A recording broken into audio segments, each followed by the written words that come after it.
The healthcare workers, represented by two different unions, have delivered a 10-day notice of an informational picket. Now, this comes following months of failed contract negotiations. Some big concerns at the bargaining table include better pay and staffing. 2 on your side's Liz Lewin is in our information center tonight with more details on the picket. Liz? Yeah, good evening, Scott and Mary Alice. Well, hospital workers in the Kaleida Health system are making their frustrations about these ongoing contract negotiations very loud and clear. Picketing, as you just mentioned, is expected to start 10 days from today outside of Buffalo General and Oshai Children's Hospital.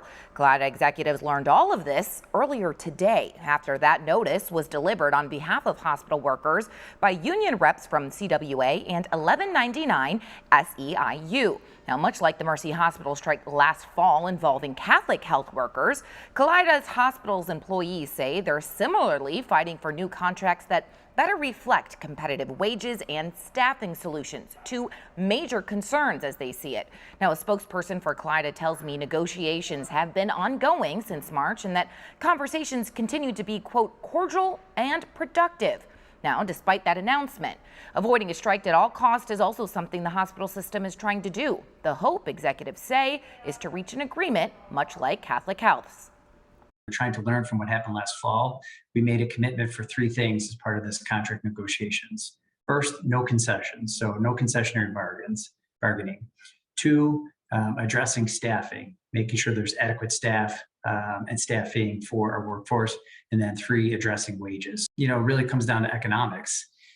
We've exchanged economic proposals. Their initial proposal would be about 8 times what we spent for the contract in 2019. That's just, that's cost prohibitive. Yeah, however, Kaleida does have a contingency plan in place if a strike does happen. A representative from CWA sent out a statement on behalf of the hospital workers earlier today saying in part, quote, "We are doing everything we can to reach a fair settlement, but workers are upset with Kaleida's economic proposals and they have a right to make their concerns public."